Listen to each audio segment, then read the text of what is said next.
It's midday. Karratha, Pilbara, Western Australia.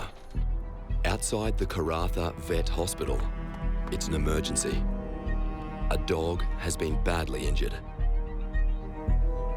We've been hit by a car. The back right leg at the moment looks like it's sort of been stripped down, and we're not overly sure if we've got much function in it at the moment. You're all right, mate. Come on. Hey, come here. This is Western Australia.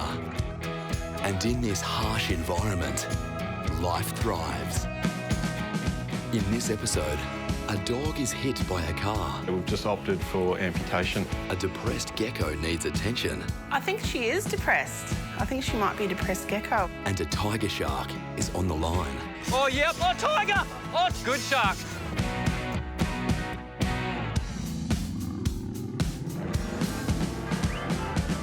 Animals and families share a bond, even a legacy. That's what legacy is all about. I try to teach my children the same values. We follow a career vet and his family. Animals have always been my friends. As they care for and protect the animals of Western Australia. Mother Nature is our religion. They are the ones we rely on out here. This is Outback Vet.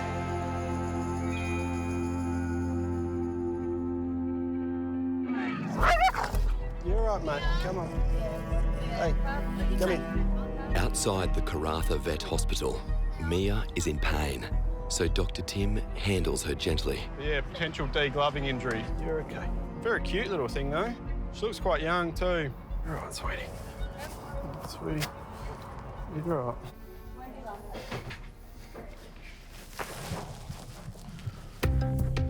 Shush, shush, shush, shush, shush. We'll definitely get some methadone on. Just got it broken down here. This is where we got that degloving injury underneath. No further fracture there. She's a good-looking dog, isn't she? Dr. Tim administers pain relief. We'll do some diagnostics to get the x-ray out, check how bad everything is, not knowing how much of that nerve we've damaged or if it'll come back. Go through, do an x-ray now. We'll just get those hips and spine in. Yep. You're right, gorgeous. You're right, gorgeous. X-rays. Yeah. Beautiful. At this stage, the extent of the damage is unclear. We're going to work our way up the body. There's no rupture. The spleen and liver at the moment still have good sharp edges. They're looking fine. We're a little bit worried about the stifle now too, the knee. Seems to be more separation in the joint than normal. But yeah, we'll go have a look at that lower hind limb at the moment. Tim continues to investigate and faces a new complication. Sorry, sweetie. Along with a broken leg and a damaged knee, X-ray. Mia's hip is dislocated. There we go.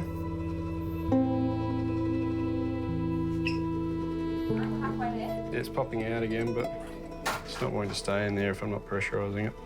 Yeah, bugger. I don't think it's going to stay in by itself. I think the leg's going to have to come off. Yeah.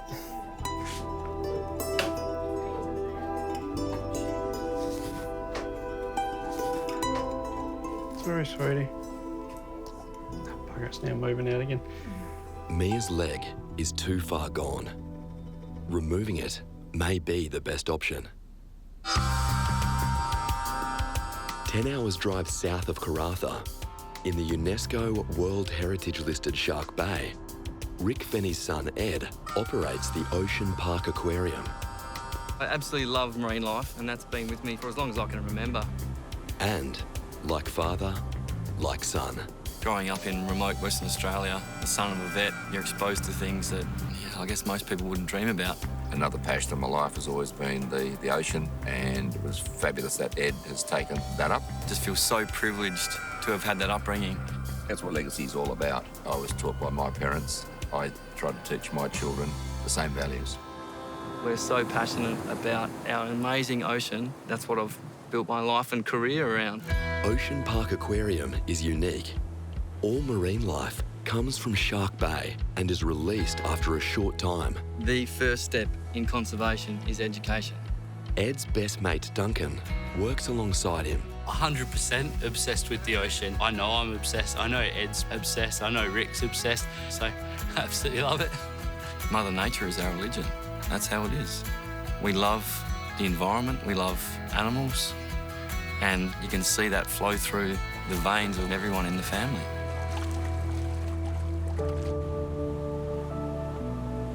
The mission is to catch a shark around the 1.5 to 2 metre range. This shark will be an educational ambassador at Ocean Park, but only for a short period of time. Professional fishing by marine scientists at this level requires a special permit and the right crew.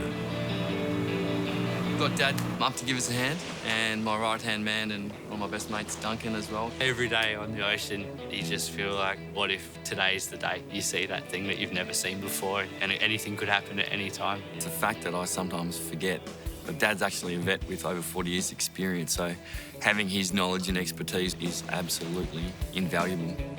Obviously, preparation is the key to having a successful outcome. So we've got to make sure we've got the right rods and tackle. We have to have the stretcher on the boat, life tanks and oxygen on the boat. We don't want to get in the boat and catch an animal and then not have the equipment that we need to get that animal back here in good condition. As always, the animal's well-being is top priority for Ed. The key is the barbless hook.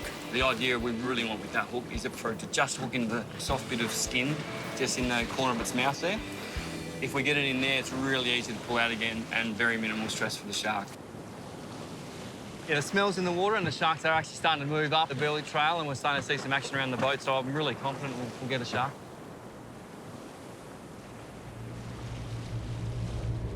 Oh, yeah. Where? Yeah, just under my line. At your line. He's on your bait. He's on your bait. Yeah. Yep, yep, yep. You're on now. Oh, yep, good shark. Oh, shit. Oh, tiger! Look at him. Here he is. As soon as there's an animal on the line, then everything changes. Now he knows. Now he knows his hook. The catching isn't the most important part. It's how gentle we are with that animal. So we have to make sure the animal's in perfect condition. So we have to be as gentle as possible. It really makes a difference between just going out for a fishing trip and targeting an animal to get back on display. Beautiful shark. Wow. Second only to the great white, the tiger shark is the world's most dangerous shark. That guy's a tiger is from the shape of him, really big up the front, big head, big pectorals, then tapering down. He's coming in front of us. Quickly to port, hard to port, hard to port. There he is there, heading away there, yep. Ed has the tiger shark alongside the boat and can see that it is too big for Ocean Park. Yeah, it's a big shark. He's gonna be too big. Probably a releaser. Marine biologist Ed Fenny is looking for a new shark for Ocean Park Aquarium, but the tiger shark he has hooked is too big. As a kid, I was so fearful of tiger sharks. I always thought that they were one of the worst, but working with those animals for 16 years, you start to understand that, yes, they are dangerous, so you'd never, ever take one for granted, and I'd never want to get complacent in regards to that. They're an animal that's just so beautifully adapted to their environment. Their jaws are designed for eating turtles, dugongs, or they can comfortably crunch through the bones of a mammal. Oh, it's a big shark. Our limit's about 2 metres. I'd like to get him around 1.5 metres, so this one looks closer to 3, so he's just a little bit too big for what we're after. The bigger they are, the more uninterrupted swimming space they need. Little ones, very different story. If we've caught a shark that we don't want to keep, then it's our job then to make sure the animal gets back into the wild and in great condition. To do that, we have to bring it to the boat, get it on the boat, and then carefully release the hook, and then release it back into the wild again. Just watch it. Toes, toes, toes. It's like a tail. The main one for us is to get that hook out of its mouth. Yep. It is a male, eh? Yeah, big boy. Hey, back there, guys. 30 centimetres. Perfect. That's enough. Yep. Getting close to an animal like that is something that we do all the time, but it is important that you do have your finger on the pulse. So we always just try and do everything in a cool, calm and collected manner, and that way you're relaxed, the animal's relaxed, and mistakes don't happen and nobody gets hurt. See the hook there? That's how easy it is. With the hook removed from its mouth, Ed and Duncan decide they need to get into the ocean with the tiger shark. I'm just going to give him a bit of a swim off. Once he's moving and swimming on his own accord, then we'll let him go and he'll be straight away, mate. Absolutely fine. He's in really great nick, looking amazing. Just want to let him go.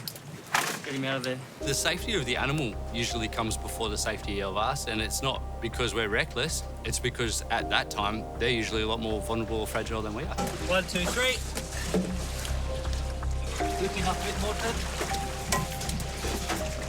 That's it. It may look really dangerous. I don't feel like it is. I feel like we're taking a calculated risk. The last thing that animal is focusing on is biting you. All it wants to do is get back into the ocean. So even though it looks pretty hectic, and definitely my adrenaline's pumping, I'm never fearful. I'm never worried I'm going to get bitten.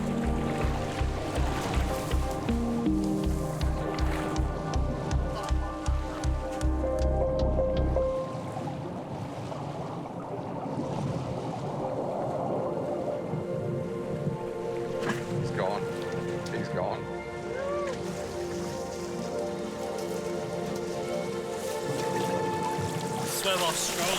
Yeah, he's so good. Couldn't even keep up with him.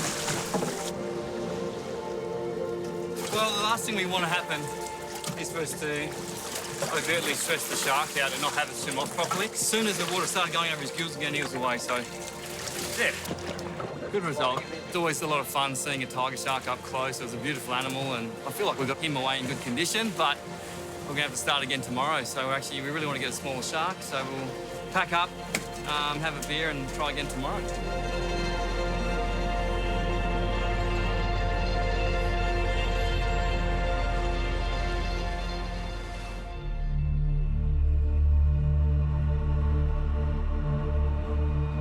The Pilbara, Western Australia, a region that holds records for some of the hottest temperatures in the world. 61,000 people call the Pilbara home, and a quarter of those people live in the town of Karratha. Karratha is located in the middle of a desert.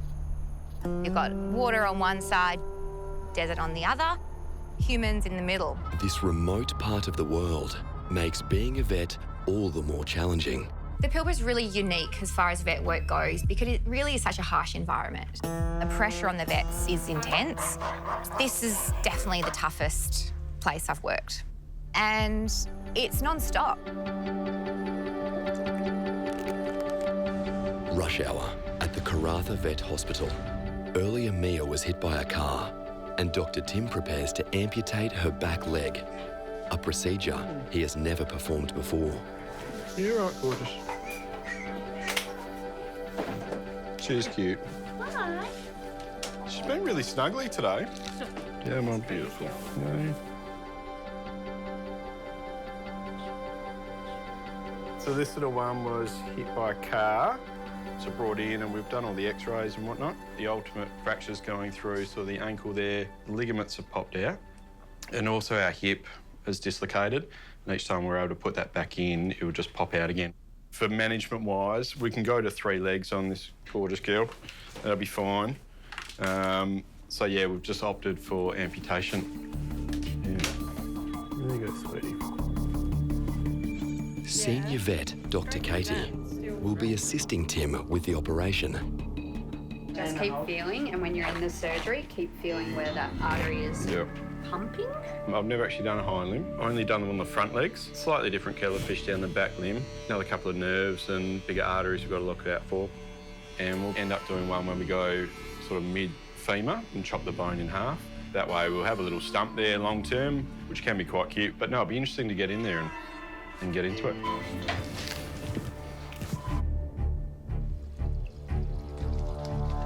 We're clip prepped and sterile. Katie and I will now go in and just start cutting back. And there's a few big arteries and vessels that we'll have to look out for, so we'll have to tie those off. And then it's just a matter of actually getting through the bone itself and then connecting it all back up. It's a little stump. I like the old scalpel dissect. Tim needs to carefully navigate the arteries and veins in Mia's leg. There's a little one. Outside, you're okay.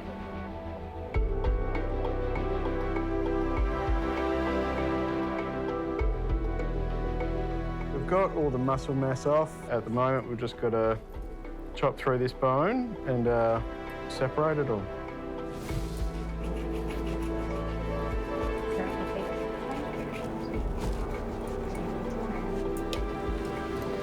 The vessels were found quite easily. It's been good.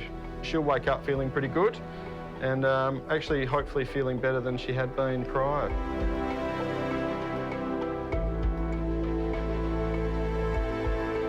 We'll send her home tomorrow, but yeah, she should be good. The Pilbara is home to some of the world's most unique creatures. But the main street of Karratha is no place for Dr. Lou's next visitor. Oh my God. I love them. No, but like, Where yeah, was he was it? sunbaking on the road as they do. Oh, the poor little thing. But you're a bit... I can't believe we just had a thorny devil walk in. They're the cutest little creatures in the world. Apparently someone found it on the side of the road. Thought it needed to come into the vet clinic. But hey, I'll give a little check over once I'm done here. Lou needs to make sure the thorny devil is healthy before it's returned to its natural habitat. Thorny devils are a fascinating little species. Their bodies are designed a little bit like a lizard. Oh, the poor little thing. But compared to a lizard will drop its tail off when it's got something trying to eat it. These little dudes, the little knob on the head, they've got a fake head. They drop off their fake head. Like, that's just so cool. Rather than dropping the tail, they drop the knob. They drop their head knob. Head knob. That's so cool. They're so fabulous. They're very cool little creatures. Hey, little dude. The little guy was pretty fat, so there were 3 reasons for that. They do puff up when they're terrified, when they have a potential predator, so they can make themselves look bigger. A lot of animals do that as a defence mechanism. It also happens when they're actually really well hydrated. If he's got plenty of water, he'll look fatter. And Could be pregnant, could be a female. oh, preggers! Oh, good thinking. Imagine if there's babies. Dr. Lou and Dr. Katie decide to do something they've never done before. All right, X-ray. Not. Oh yeah. Is there any eggs? No. No babies. How cool are you? That's you. You're just fat. Hey? You're healthy. X-ray of a thorny devil. So fascinating. I mean, you see like the little fluffy outline, which was all the little spikes. It's so cool. See, I really think he looks pretty healthy. Yeah, I reckon he's a healthy little lizard. Yeah. In good body condition and, yeah, ready to go back to the wild. With no sign of babies, Dr. Lou packs the thorny devil in the car to find a safe new home. It's always amazing when you've had the chance to interact with a little critter. Obviously, seeing him back in his natural environment is the lovely thing. I could tell he was pretty stoked with where he found. He was like, oh man, there's ants everywhere. You know, there was a bit of sand for him. Yeah, so I'm pretty thrilled that we found a lovely little spot for him, and hopefully he's going to carry on eating lots and lots of ants, and will live potentially for up to 20 years. Isn't that awesome? Oh, he's just so gorgeous.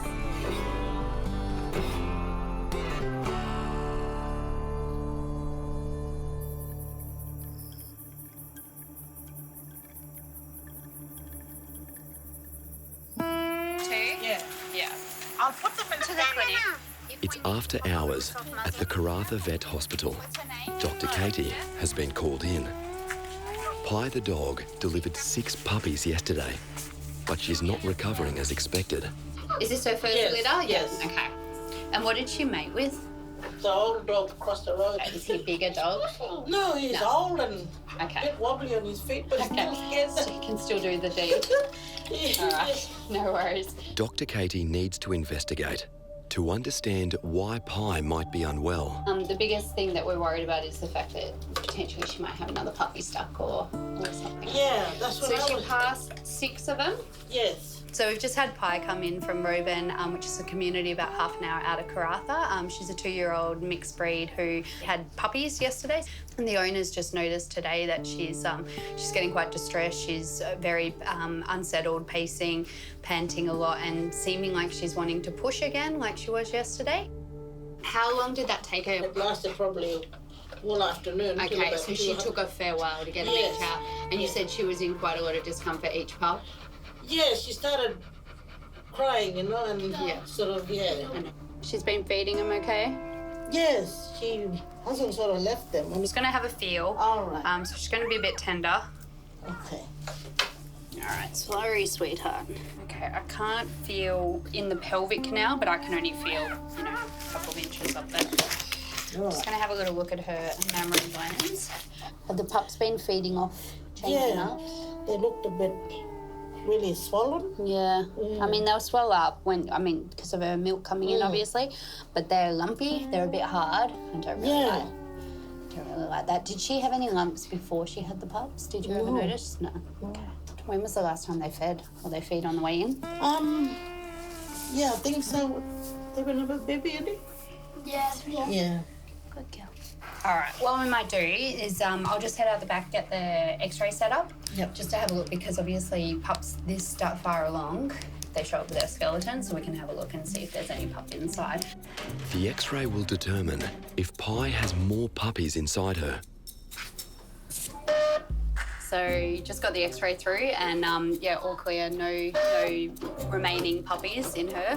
Dr. Katie is now certain that Pi is suffering from mastitis, a painful infection of the breast that can make it difficult for the pups to feed. She's clear, no puppies in there. That's good. Okay. Yeah, mastitis can, like in us, in humans, it can develop and it really can cause severe infections, can make them very ill all over. Really good that you did bring her in and get her checked and that we can get on top of it early. And when the pups are feeding, try and rotate them through all her different glands, so making sure that they're on each teat. Pi is treated for mastitis and is cleared to go home. Little girl. So we've got a little boy here. Oh, thank you. I got a kiss. I know. Who's that one? Okay, he's clean. Oh, you're taking her to the toilet. Lovely. That's what Mum does. Mia is recovering from a leg amputation. It's Dr. Tim's day off, so Lou checks on her progress. I checked on her last night. She was already standing on 3 legs, which was awesome. And the incredible change is that she's gone from this terrified, obviously very painful dog to a puppy who just wants cuddles. She looked at me last night and she literally said thank you. But Tim has formed a bond with Mia and has stopped in to see her off. If we've got cases that we're seeing through, we tend to come in on a day off too, but yeah, especially after doing sort of my first hind limb amputation, and just to check on her, pretty sweet to see her up and about and wanting cuddles too. Yeah, I'm glad we could get her home. Even though we couldn't save the leg, at least we've saved her, so yeah, it's a good ending.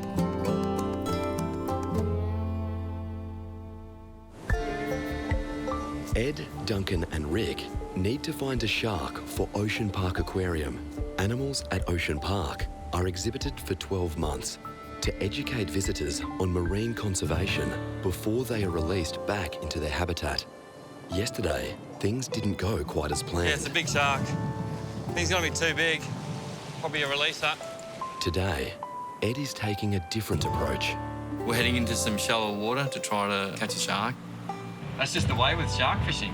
When you don't want to catch them, they seem to be everywhere, but you start to target a shark, they're nowhere to be seen, but that's how it is. In the shallows of Shark Bay, Ed's luck changes. Oh, badger, yes! Leopard? Yep.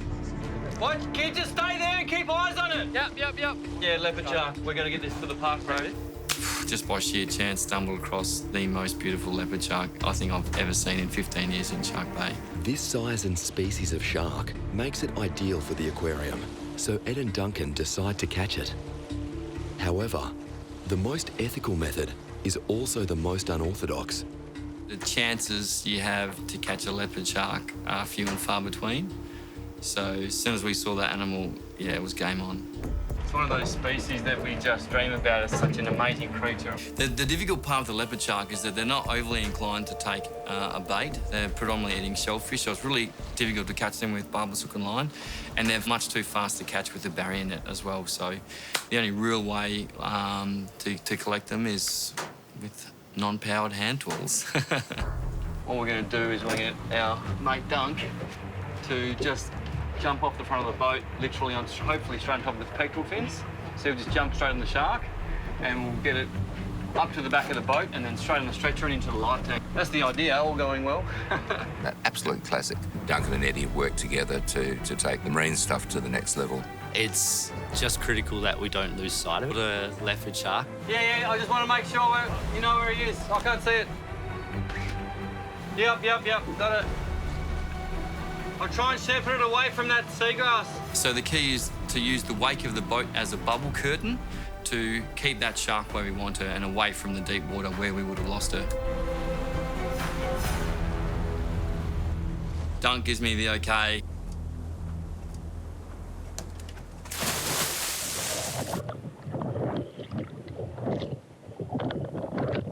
And he misses. Which has never happened before, by the way. He's never missed. What's that? What? Eyes on the shark, eyes on the... Yeah, got the shark. Get on, it's all clear. I missed the first because of its pure strength. It was just outpowering me. So it sort of seems easy, but it's not as easy as it looks. After the miss, it gets hectic because that's when we can lose the shark. The number one thing is for Dad to keep eyes on the shark. That way I can put the boat in neutral, get dunked back on the boat and around again to have another crack. He's just going under this seagrass bank. Yep, got him. Got him? Yeah, I had him by the tail, but... So I felt like we had everything perfect. We'd corralled the shark with a bubble curtain. She was in the right position. Giddy up! Dunks, don't miss it this time, buddy. We need the shark. Yeah, straight ahead, Dunk. Didn't even get a word from Dunk. Just saw his feet leave the deck and do the Superman through the air. Dunks, don't miss it this time, buddy. We need the shark. Yeah, straight ahead, Dunk.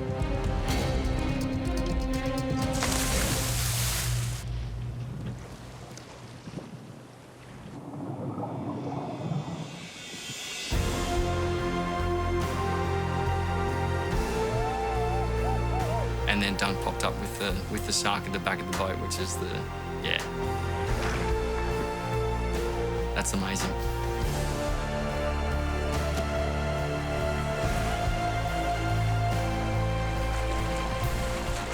From that moment that I'm in the water with Dunk, we are following a process. We know that our number one priority is to getting the animal safely from the ocean to a stretcher and into a live tank.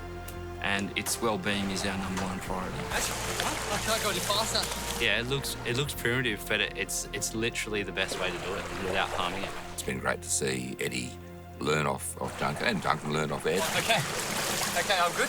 Just one either peck, Just gently down on the gills. That's okay. We forget that Dad's a qualified veterinarian with over 40 years of experience, so to have someone like that on the boat, if anything goes wrong, is just invaluable.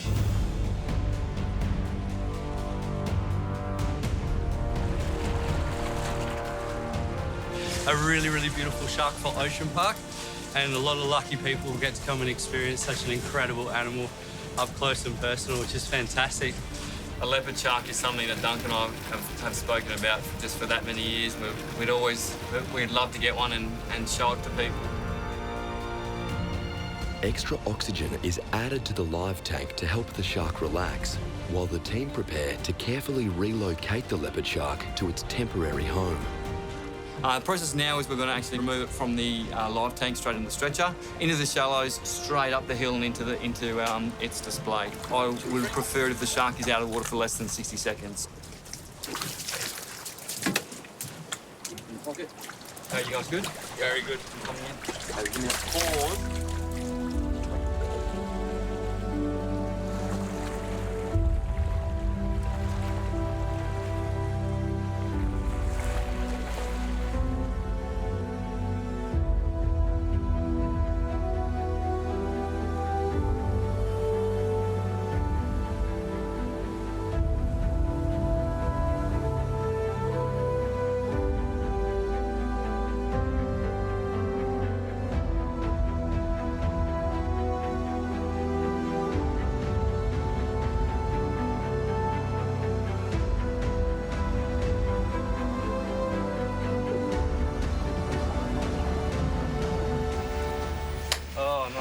That's awesome.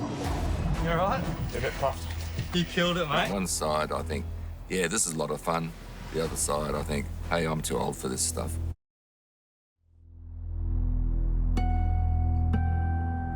So you think finding the leopard shark's good, and then catching it's good, but the moment that animal carefully goes into the live tank, that's just sheer joy.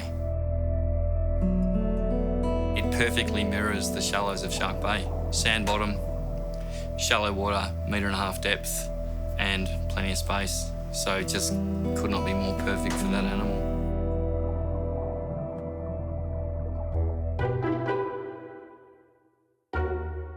What's your name? His name's Maui, but we've changed it to Bowie. Bowie, as in David Bowie. Oh, Yeah. you're a bit cool. Are you a bit of a rock star Got that puppy? awesome little fringe on Are him. you? I can see that. Aw. He actually got dropped off a few weeks ago. The owners were off to live in New Zealand again. We saw him and just decided to look after him straight away. And are we going to be a foster fail with him? He's the sweetest thing. Yeah. And I must admit, I would have been pretty close to keep him. He's going to a mate's house now. Aww. Far nicer. Aww. Yeah. Look at that hair. I know. Should we give you a mohawk? No. Here we go. How's that? He just wants How's to be that? on you the whole time. Oh, look. Oh, look at you. Beautiful. You little munchkin. Yes, you are. He's pretty anxious, but as soon as you're home, he just wants to be on your lap and sleep next to you or on you. I think I'm going to cry on Monday when he goes. Aw, Yeah. sweetheart. While Dr. Tim prepares Bowie for his new home, Dr. Lou makes a home visit. Oh, she's a special girl, isn't she? My son was having his 5th birthday and we wanted to get him a pet. Hi, Lizzie. Oops, a daisy. There she is. Oh. We went to the pet shop and looked around, and as soon as we saw Lizzie, she'd stolen our hearts. We knew that she had to be a part of our family. Yeah. Have you been worried about her? Yeah. I think she is depressed. I think she might be a depressed gecko, and we love having her here. We just want her to be happy and live her best life. And what makes you think that she's not happy? Is she doing anything differently recently that you've noticed? Over the last few months, we've noticed that she isn't moving around as much and she's not as interested in her food. She's a northwest spiny tail gecko? Yes, she Yeah. is. So out of all the pets in the pet store, he chose a gecko? Yeah. What were you? It was down to a guinea pig or the gecko. Okay. Normally we would wake up in the morning and there would be quite a lot of tracks through the sand, but at the moment when we wake up in the morning... She's still there, okay. Yeah. So you're not seeing her tracks through the night? No. Yeah, okay. Little Lizzie, what's up, sweets? When they're shedding more often than they should be, it can indicate stress or disease. Yeah. So she could have some kind of inflammatory problem or an infectious problem. Oh my gosh, she's so beautiful. Oh, she's too cool. I think she's probably not moving because she's feeling potentially unwell. What I recommend we do is put her on a course of antibiotics and some anti-inflammatories and then see what happens. So we're going to use an insulin syringe, so give this a good little shake up. Pop the needle in here and we're literally just dosing up to that second line there, so it's hardly anything. There we go. Sorry, little mealyworm. Are they alive? Oh, sorry, mate. Oh, here we go, darling. She's licking it. With Lizzie medicated for an infection, Dr. Lou can now focus on the gecko's home life. Geckos can get heat stress. In the wild, the geckos will actually burrow down super deep to keep their temperature nice and regular. So at the cooler end of her enclosure, it should be around 20 to 23 degrees, and the warmer end of her enclosure around 30 to 33 degrees. And that's only the one temperature, isn't it? So it might be worth getting a smaller one to pop on this shelf. Okay. So then that's her hot zone. Then she'll be able to find a bit more cool in the sand. It'd be nice to see her burrowing and have some natural plants in there. I think Lizzie actually does need a bit of a restyle of her enclosure, and I think she'll be a lot happier, a lot cooler, and have some options as to, you know, where she wants to hang out.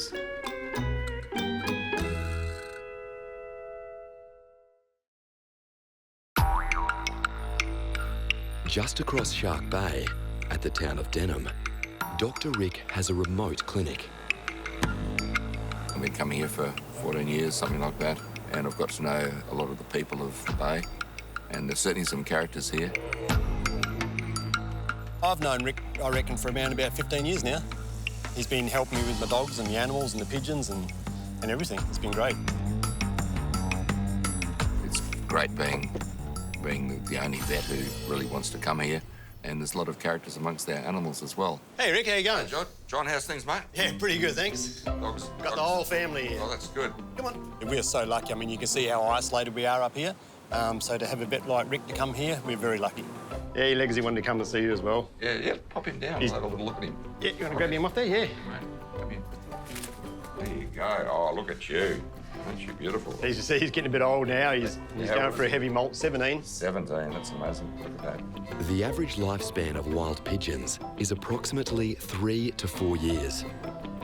Legs was born in Sharks Bay and he was abandoned as a young fella as an egg. I thought the egg was dead, so I picked it up.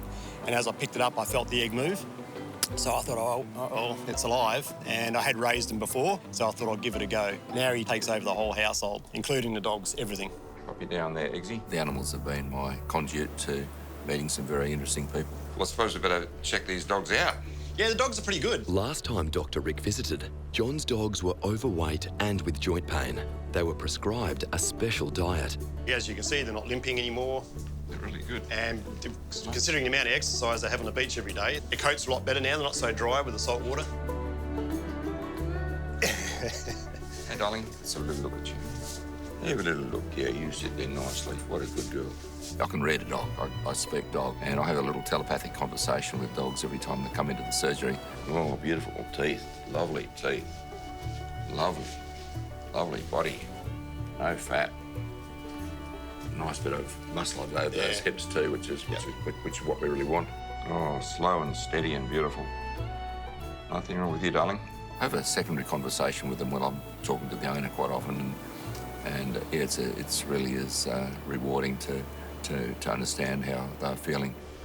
No extra fat, nice muscle on the hip. And I'm really glad the JD's working for you.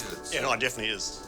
Keeps their weight down and keeps their joints in good condition. I've got another bag for you too, by the way. Oh, excellent. Dogs will hate it if I run out of their food. Yeah.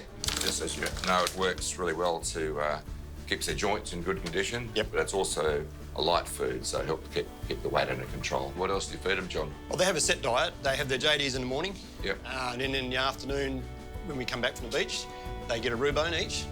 That settles them down. And then they have their JD and fish. I give them more fish every day. Yep. Generally mullet. That helps. Yeah, it does. It helps with the coat, especially the mullet. Yep. And then they have, after they finish that, they have a chicken neck. Oh, lucky dogs. Yeah. All credit to you, John, for looking after them so well and feeding them so well. Yeah, well, that comes back to you, Rick. I mean, most of the things that you've taught me along the way, and everything you've said is working fine. That's what we want. Up you go, big fella. Good boy. Up you go, girl. There you go. Both me and my wife work up to 7 days a week. We can do when it's really busy. So to escape that and to be able to come to the beach with all our animals and be right away and just to be with them, it's fantastic. Love it. Love being with the animals.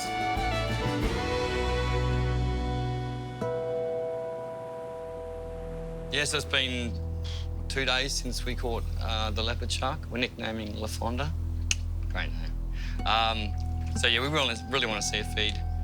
She's swimming great. There's not a mark on her. She looks fantastic. One of the cobia has actually just buddied up with her as well. Looks really cool.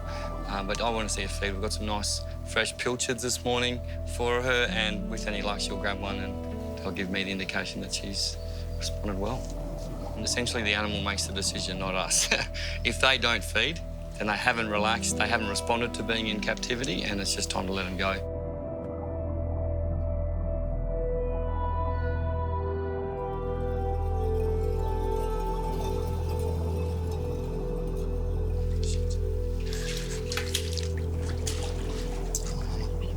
See, hopefully she's got a taste of that then. Yep, here we go. Come on. Oh, I literally had it in her mouth then.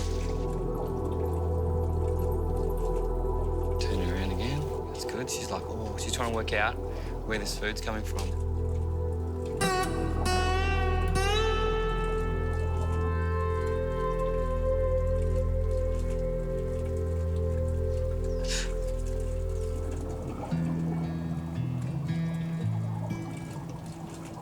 Oh, yep. Did you see the bite? Yep. There we go. Yes. Yes. Woo! So we just fed her, and that's a eureka moment for us. That indicates to me the animal's relaxed, it's getting used to its new environment, and yeah, there's no reason she won't be a fantastic display. Yeah, we'll keep her for about 12 months, and then we'll literally let her go exactly where I caught her 2 days ago. Really cool. LaFonda feels at home. She will be an inspiration to the thousands of people that visit her at Ocean Park. Yeah, I honestly believe this was my destiny. I love the ocean, and I want to make sure that my unborn child sees the beautiful environment that I've been able to enjoy.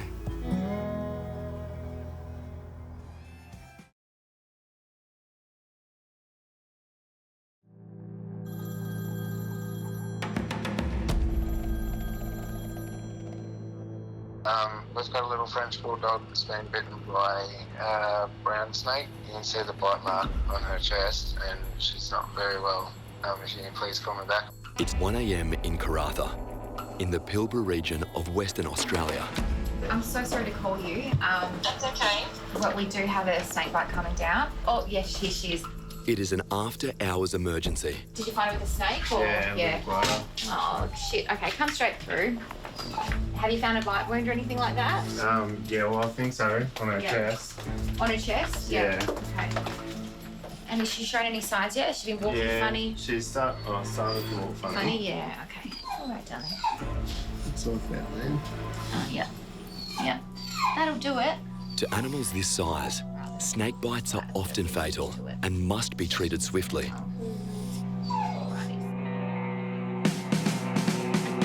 This is Western Australia, and in this harsh environment, life thrives.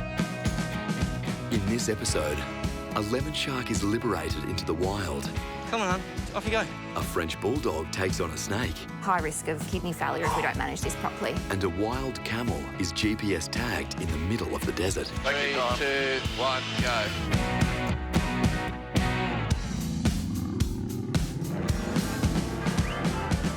Animals and families share a bond, even a legacy. That's what legacy is all about. I try to teach my children the same values. We follow a career vet and his family Animals will always be my friends. as they care for and protect the animals of Western Australia. Mother Nature is our religion. They are the ones we rely on out here. This is Outback Vet.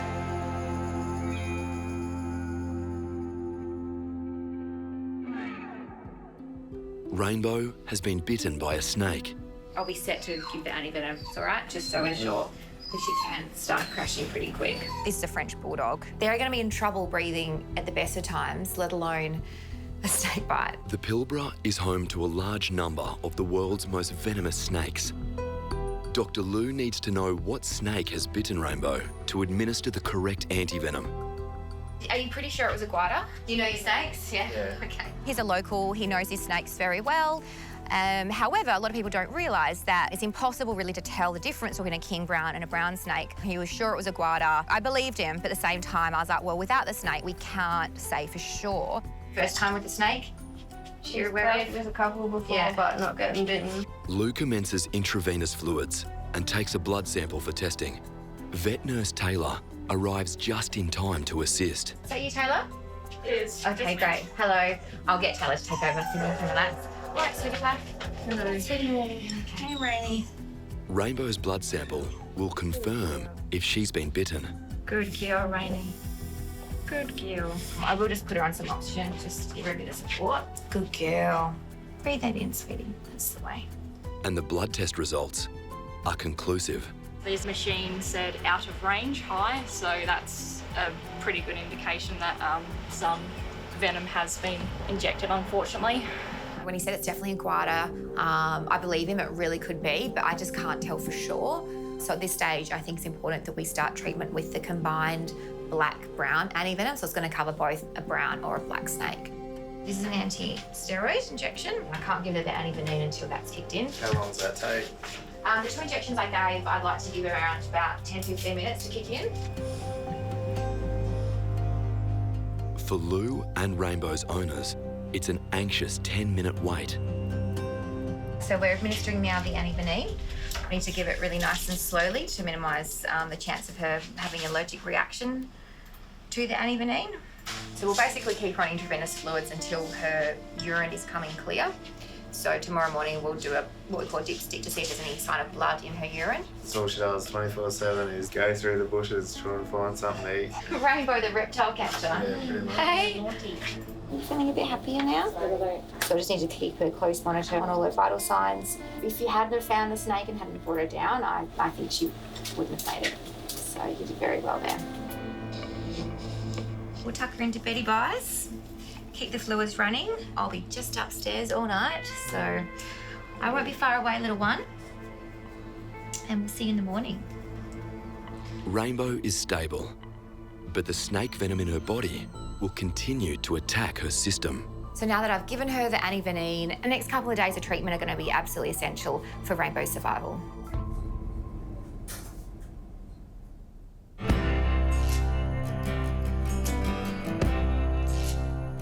Dr. Rick Fenny is travelling deep into the Pilbara.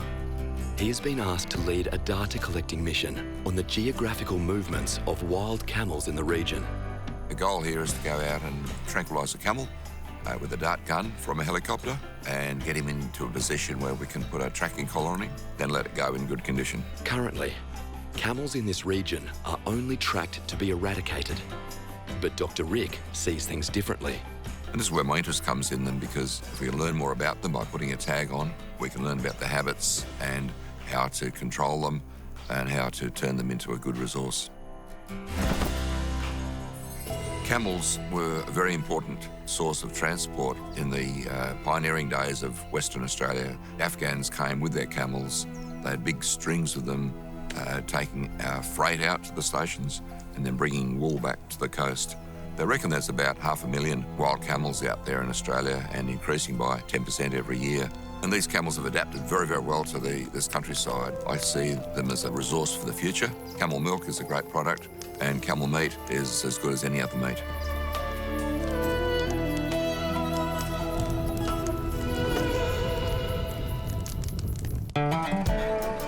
The following morning, Rick heads into wild camel country to meet the team he's assembled. So for this operation, we need a marksman, and we've got a very, very good man in Ed Swinhoe, who is also a zoologist. When you can pull a team together of people that you trust, and having known the Fennies for so long, there's no greater colleague that I could choose for a job like this. Ed, how you going, mate? Good to Ed, see you. You too, buddy. Rick, this is Weldon Percy from... G'day, Weldon. G'day, Rick. Mate. Good to meet you. Good. Yeah, thanks for coming up. No worries. And joining our little adventure, little expedition. Did you see any camels? Yep, I found a few about 15 minutes away. Oh, really? You're going to head off early in the morning. We'll go out there and try and put a dart in one of them, and that should make them go down. We then land the chopper, put a collar on them. I'll check their parameters, make sure they're happy and healthy and doing okay. We give them a little shot to wake them up, and we then watch them walk away. In order to collect the data from the camel's tracking collar, everything needs to go to plan. You kind of think about these possible scenarios and think about how they'd play out, but them actually playing out is a completely different story. Ed is concerned that the force of the propeller could cause the dart to miss the target. I think we might go up the Savo and put a practice target out and send a few down range and see how it behaves.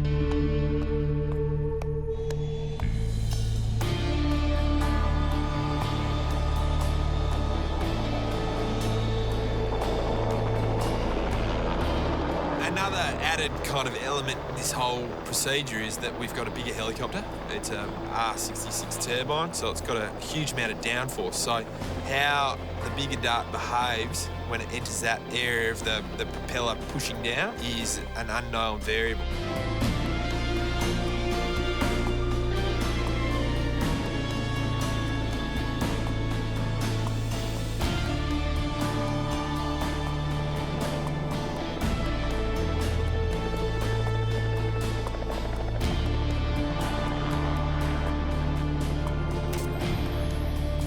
Getting that practice shot, that gave me a little bit of confidence back.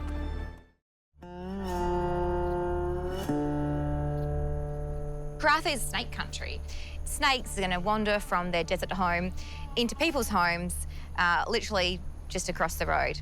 And in Rainbow's case, Her snakebite was virtually unavoidable. It's never going to stop that dogs are going to be bitten constantly by highly venomous snakes.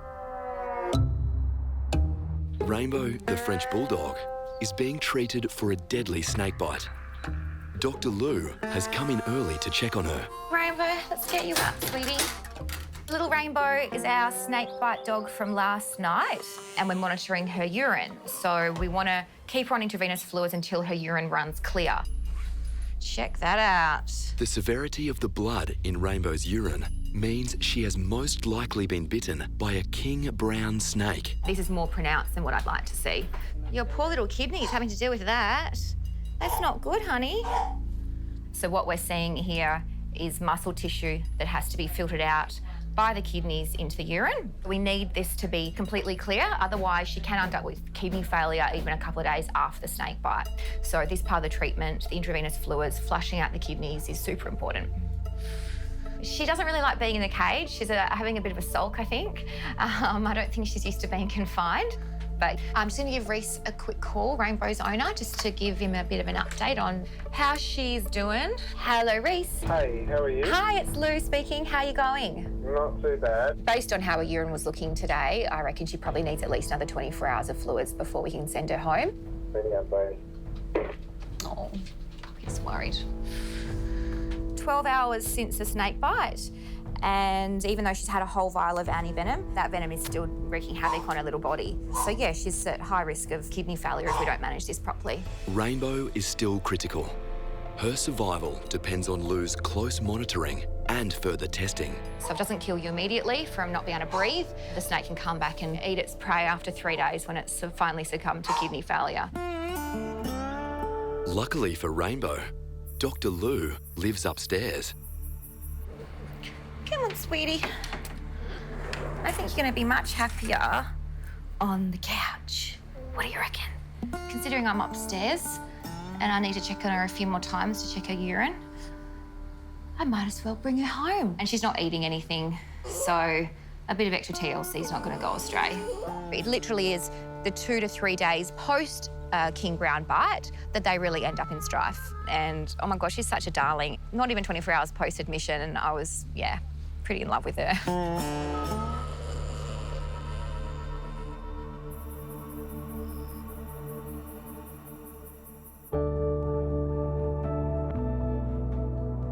Ten hours drive south of Karratha, in Shark Bay, is the Ocean Park Aquarium.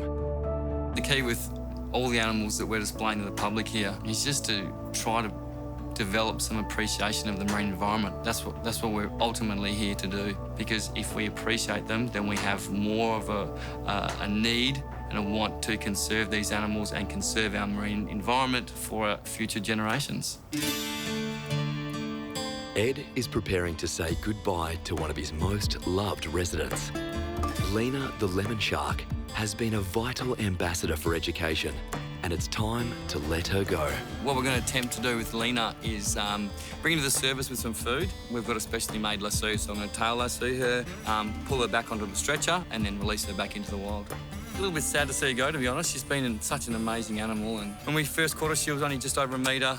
She's put on probably about 60 kilograms in the time we've had her. She looks magnificent, but it's not as easy as it looks or as it sounds. There's going to be some drama, I believe. Using locally caught bait, Ed's right-hand man, Duncan, attempts to lure Lena to the surface. Oh, there she is. That's Lena. That's the one we want right there. Beautiful big lemon shark. Yeah. There's always things that can go wrong. We've got ropes. There's a shark that doesn't really want to be tail lassoed. I want her swimming nice and gently towards the food, and I'm going to go straight under her nose. Yep. Like that. That was perfect. Like that, okay? Here she is. Yep. She wants it. Wait. Come back. Come back. Wait. I want right to left. See how she's too excited? Yeah, she's good. That's good. She's not going to go anywhere. She wants the squid. Yep, got her.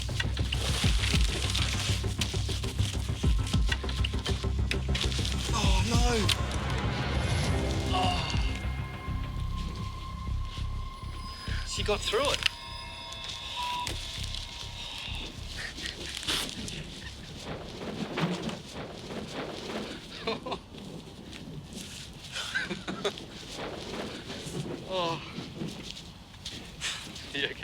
Yeah, I'm good.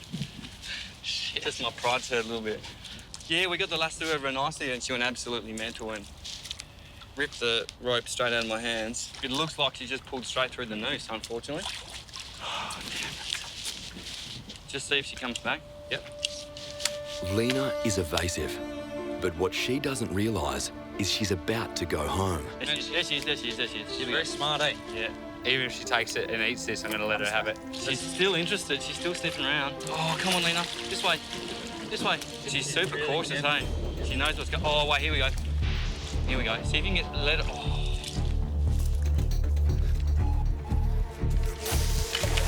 You good? Yep. Okay, I have the shark. Yep, good. I'm going to get the poly off. Just hold the pressure. Yep. Back towards me. Ed and Duncan have got Lena the lemon shark on the line. So good, Badge. So good. Need to get the line below it, so you need to walk away, and I need to grab the line below the poly. Yep. Okay, I have the shark. Yep, good. I'm going to get the poly off. Just hold the pressure. Yep.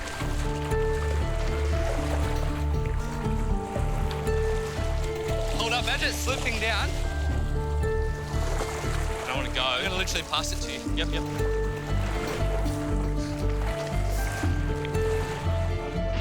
Wake up. With Lena in the stretcher, it's imperative Ed and Duncan get her into the ocean as soon as possible. Okay, clear, clear. Yeah, want to go head first? She's just biting the stretcher a bit. She'll be sweet.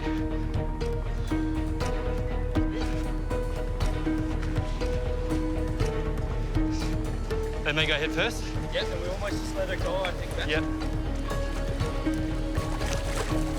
Come on, hon. Off you go.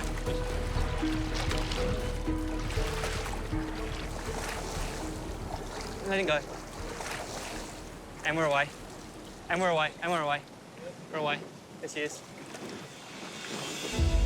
There she goes. Away.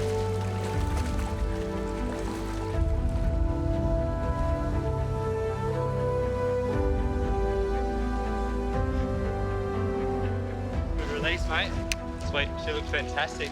Bittersweet, really. It's a great feeling watching her swim off. That kind of makes it all worthwhile. We caught her from this very beach and there. She's released straight away. She's done her service and away she goes. So, yeah, even though I'm a little bit sad to see her go, I'm happy that she's back into the ocean and, yeah, she can continue her life in the wild.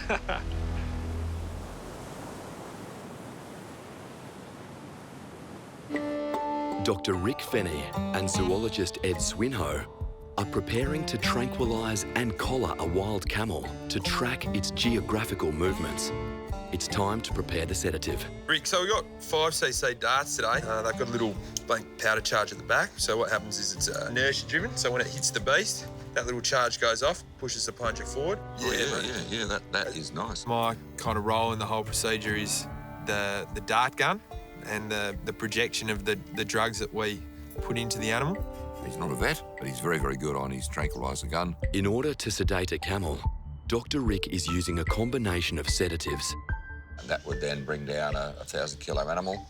Say we make a few darts up for different scenarios and label them. That's a good idea. Yeah, one for a 700-kilo, one for a 600-kilo, 500-kilo, 800-kilo. A lot depends on Ed getting the dart in exactly the right spot. We want to hit it right in that nice muscly spot of its rump. Hope we make it, mate. Mate, we'll be fine. But anything could happen.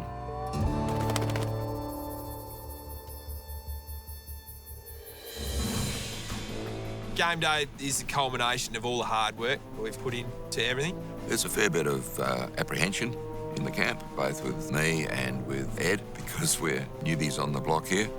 We know the operation depends on both of us. But I think the mood is, one of apprehension, but quite confidence. You can't tell anybody how stressed you are, so you got to have a bit of a cool hand Luke approach and a bit of a poker face. I was definitely feeling it.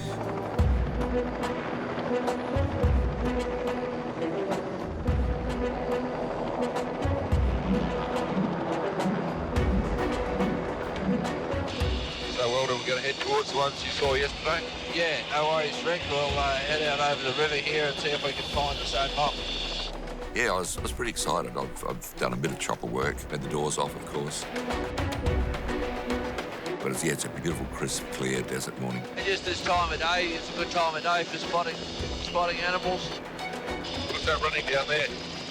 The dingoes, I was actually quite surprised. I saw them running. I thought, what is that animal? Because they looked so big, looked too big to be a dog.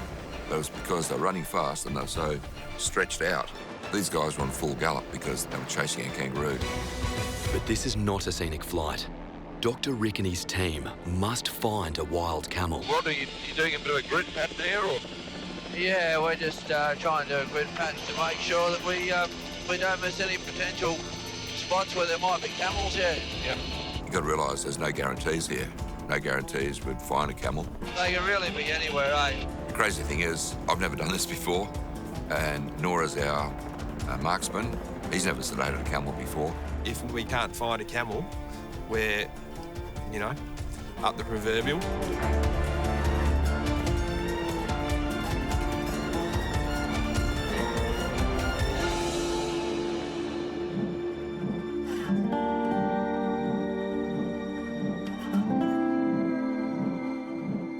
And there he was.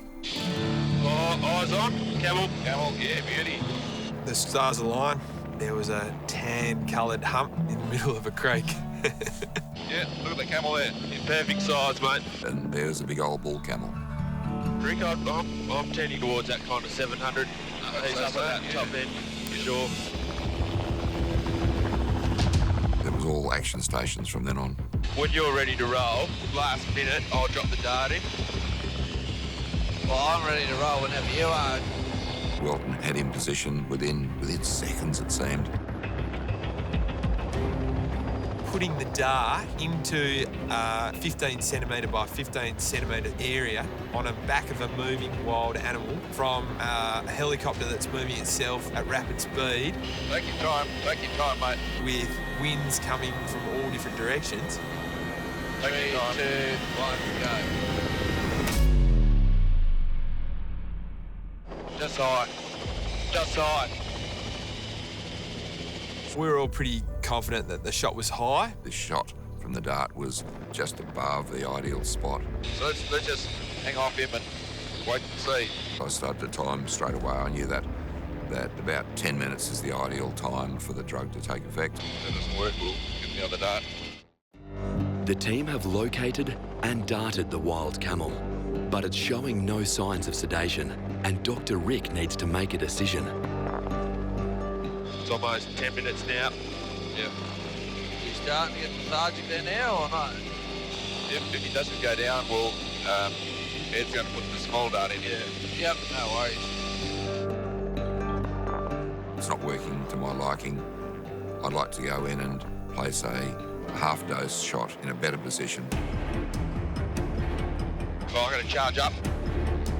Everything goes into slow motion when you're at that point. There's one trigger pull.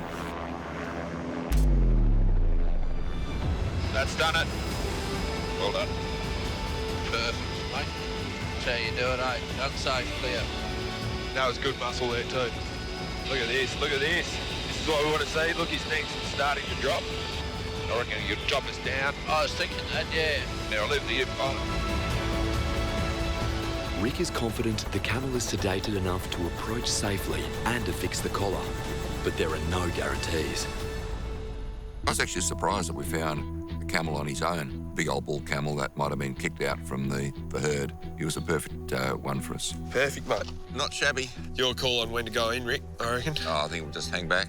Still metabolising in him, sort of wearing off at the same time, so it's a fine balance. So time is of the essence here. I know what a dangerous animal it is. It could bite your head off, and we wanted to be safe. And it was looking at us. It was saying, I don't know who you are, I don't like you. I think we'll just walk in quietly and maybe put the rope around his legs. Still no guarantee we're going to get this collar on.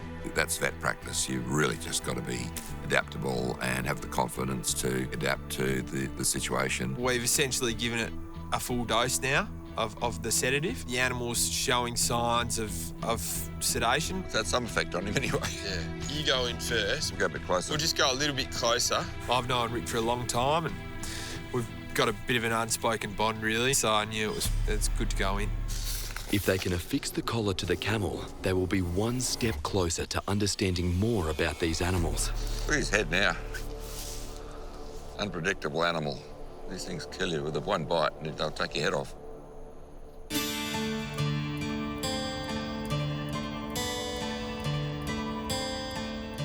Treating wildlife is something I've always wanted to do. I literally became a vet because I want to work with wildlife. At the same time, I've never had the chance to actually get training with wildlife. So when we had a little Joey come in the other day, I was stoked. How'd you pop him down here?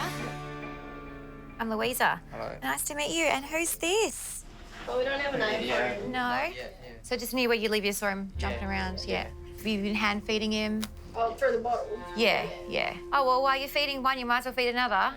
Which one's been more hard work to feed? That one. Yeah. So all's been going really well, obviously, until what, just today you noticed that he wasn't using his leg? Hello. Oh, darling. Oh, yeah, I can see a lot of swelling on that leg. Ouchies, you poor little poppet. Hey, what have you gone and done? Oh, yeah. That's pretty bad. And you just noticed this just like an hour or so ago. Yeah, okay. It looks pretty badly damaged. There's a heap of swelling. Yeah, as you mentioned, it's at a bit of a funny angle, isn't it? All right, so guys, I'm gonna get some pain relief into him straight up. I'll then take some x-rays. Alrighty, we'll talk to you soon. Yeah, alright, thank you. Okay, no problem. That leg looks pretty bad. I've certainly never dealt with a Joey that's got a significant injury, so I've got no idea what we're gonna do, but we'll have an x-ray and see how it looks. If it's treatable, we're gonna give it a crack. If it's not treatable, a kangaroo with one leg isn't gonna really fly. When you're looking after wildlife, you have to treat it with the end in mind. He must be in a lot of pain, and look at him just having a cuddle. Yep, so he needs 0.25 of Valium. It was awesome having Dr. Davis there with me as well, because she'd recently also treated a little Joey with a broken leg. So I'm gonna say that's not dislocated and that's broken. Okay. X-ray. Oh, he's broken. Even if you try and put a cast on that It's for too close to the 6 joint. weeks, too close to the joint. And you can see here it's probably damaged the Achilles. I can down see. through the Achilles, and that's that major. That there. Yeah.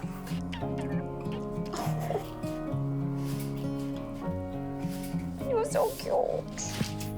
Okay, if I treat this animal, is it going to be able to return to the wild and do all its usual stuff? If that's a no, well, you can't treat it. That's just it's not fair. It's having a nibble on my watch. Don't do that. I don't think it would be the right thing to try and put this little guy through it. No. Sorry, mate. So look, I'm sorry to tell you, but it's not good news. Yeah. Yeah, it's a complete break through both of his bones in that leg. Because it's so close to the joint, it's not going to heal. Yeah. If it was a dog or a cat, we'd say let's whack the leg off. But he's not gonna go with one leg. Yeah. Yeah. Oh. Yeah. I'm really sorry. No, it's okay. Yeah. Whenever you're ready, I'll give him a little injection, which will just send him off to sleep. Alrighty. Little guy.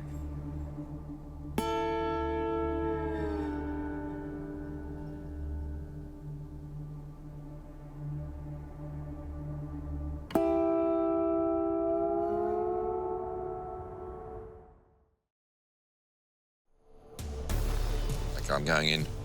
Going in. Rick had his nice soft cotton rope. The decision was made to wrap the rope around its legs and try and bring it gently down. Oh, you want to do that? Try that. Righto. Here you go, Rick. I got his attention. I knew he was a very healthy animal because as we pulled the rope tight to try and ask him to go down, he just pushed out the leg and flicked us away virtually. No matter how hard I tried to pull on that rope, there's only 90 kilos of me battling a 700, 800 kilo camel.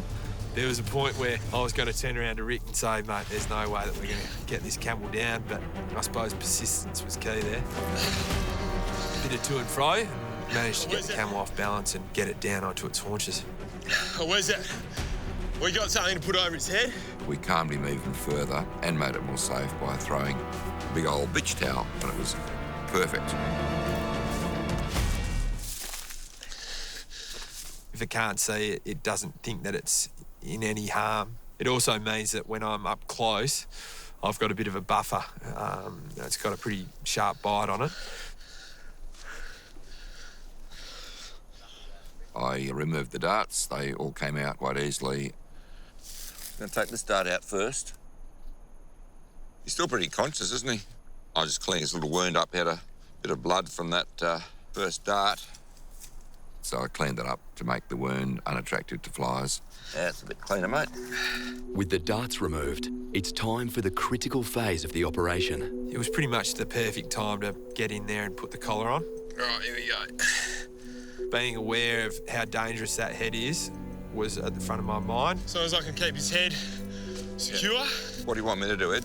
Mate, you just be wary of that hind region. I'll be right. I'll be right. I'll stay on the same side as you. I was very aware of the fact that as soon as Ed went down its neck a bit, it turned its head to follow where it knew he was there. You come round and just hold his head off me. If you put your hand there. Yep. Just there. You're right, big fella.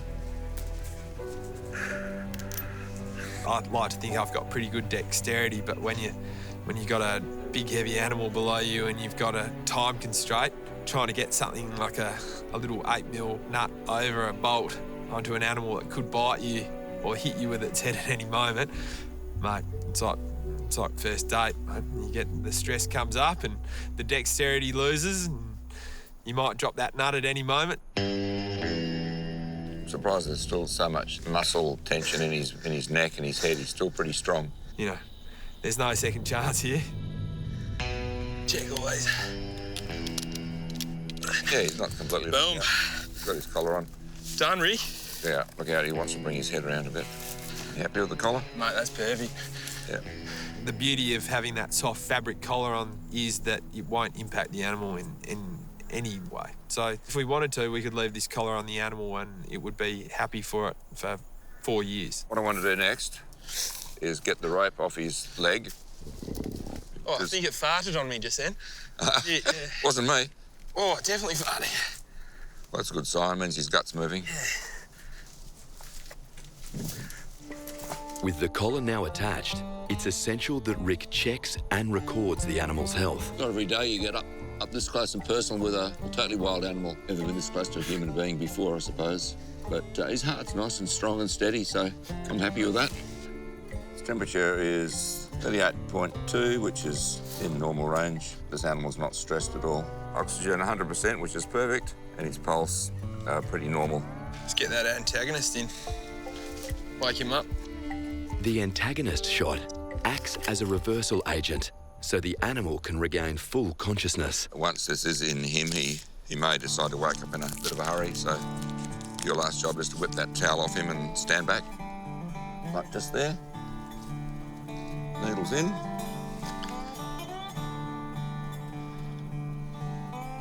Oh. Reversal agent's in. Oh. Hey, big fella.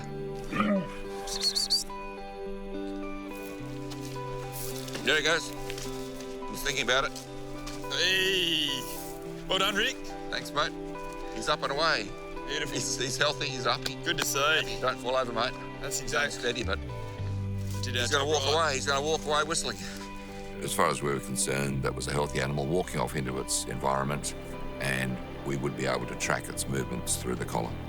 That feeling of seeing the animal stand up, I can't explain. We knew that everything had gone right. This is why I love veterinary science, because there's always something new to be done. After 50 years, I'm still finding new things that make me excited. And it was just a very, very rewarding experience that we were able to pull it off. Back at Ocean Park, Ed and Duncan have released Lena the lemon shark. Bittersweet, really. It's a great feeling watching her swim off. She's done her service and away she goes. As a result, Ocean Park Aquarium has a vacancy in the shark tank. You reckon, mate? Have a go for a lemon? Absolutely. I saw a couple sniffing around just before. Right in close as well, so considering Lena's out, maybe you better get a chance for one back in, hey? Yep. Man, this is high tide. Crazy high tide. Bigger than you thought. Righto, Chief. As a marine biologist, when Ed attempts to catch a shark, he always uses a barbless hook. This technique won't affect the animal's ability to feed, and the shark heals quickly. Shark Bay houses the largest population of lemon sharks in Australia. Oh, Ted, lemon. Lemon? Oh, don't do that. Oh, it's a nice lemon, Doug. Yeah, it's a beautiful lemon. Yeah. I didn't know if we'd get one this size. Oh, yeah, it's a good lemon. It's decent, yeah. A really good lemon. Whoa. Just keep the heat on it, Dunk. Yeah. Thing is, you may have to get in the water to fight it because I don't want to wrap you up on those rocks. She's coming in nicely. What a shark. While lemon sharks are generally not aggressive towards humans, they still have a dangerous bite. Let's not get complacent because you know what damage they can do, eh? Yeah. So we're going to float her. We'll float her onto the stretcher? Yeah, we'll have to. I'm ready when you are. So we'll bury the stretcher, we'll get it deep, and just kind of swim her onto it. Once her head's in there, lock it up, hook out, up the hill. Yep. Okay, let's do it. She'll go again, Dunk. Just be careful. Yeah. Don't you get complacent either. I'm good. You call me onto it, okay? Yeah. Just try and turn her head. Yeah. Try and get her head towards me. Yep. That's it. This is it. Yeah. Yep. Okay. Perfect, Babs. Right there. Boys, hands off.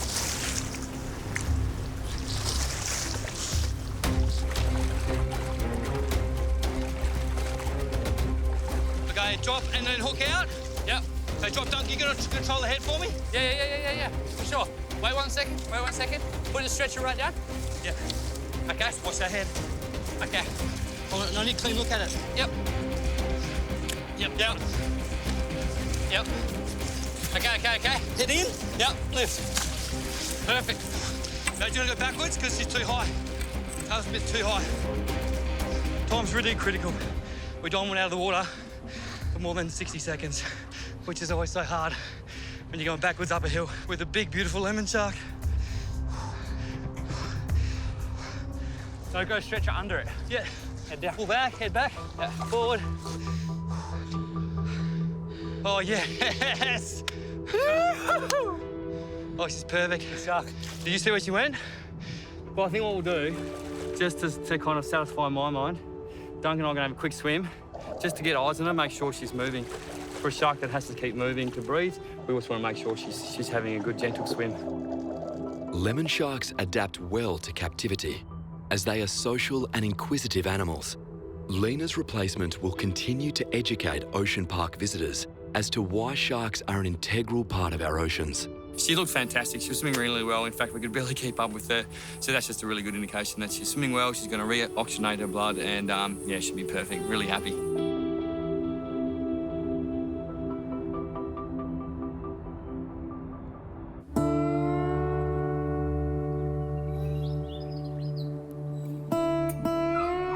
Rainbow, the French Bulldog, was bitten by a deadly king brown snake. Dr. Lou still has concerns. Come on, Rainbow. Time for pee-pees. The waiting game. 4th day since the bite. We've still just had her on intravenous fluids, pain relief. The last few times she's urinated, it's still been very full of blood. Pretty sure that some point this afternoon or sometime, hopefully tonight, her urine's going to come up clear, which means that she can go home. What do you want now? What do you want now? Fingers crossed it's coming clear. The last few days it's looked yellow, but it's still been coming up with +2, +3, +4 levels of blood. What? It's gone back up again. Don't get it. Rainbow's readings for blood products is completely off the chart in her urine. Dr. Lou decides to run an ultrasound and check for bacteria in Rainbow's urine. Dr. Katie here is going to do an abdominal ultrasound, specifically to look at her bladder and see if we can see anything abnormal happening in her bladder. Good girl. You're okay, sweetie pie. Good girl. I can see straight away that she does have quite a thickened bladder wall. So urine will come up black, and then the whiter stuff is tissue. Dr. Lou and the team have identified that Rainbow has a urinary tract infection. So when the bladder wall is inflamed like that, we're going to see blood in the urine. Happy? Yeah. Well done. Have a look at that side. Well done. Yeah. It's all finished. Oh, we had a rainbow fluff. The day that she went home, it was pretty special. She's going home. Where's your mummy, Rainbow? Oh, she's going to do a happy dance, isn't she? We should have to keep the rainbow leash. Sure. Yeah. I saw it on the thing. I'm like, oh my God, that's meant to be. Hey, Bobby girl. Belly rub. Belly rub. Is that all right? A few days later, Dr. Lou checks up on Rainbow at home. All the action went down pretty much here. And yeah, I just found the snake dead, like here. Right here. And Rainbow was sitting in the pool. Exactly like that. Well, that is so cool. So good. You can imagine what a doggie's like at home when their owners tell you about them, but seeing her up to her usual tricks itself, I was just even more blown away. Like, what a cool little dog. And I'm just so glad that I could get her home to them. Yeah, she definitely got into my skin.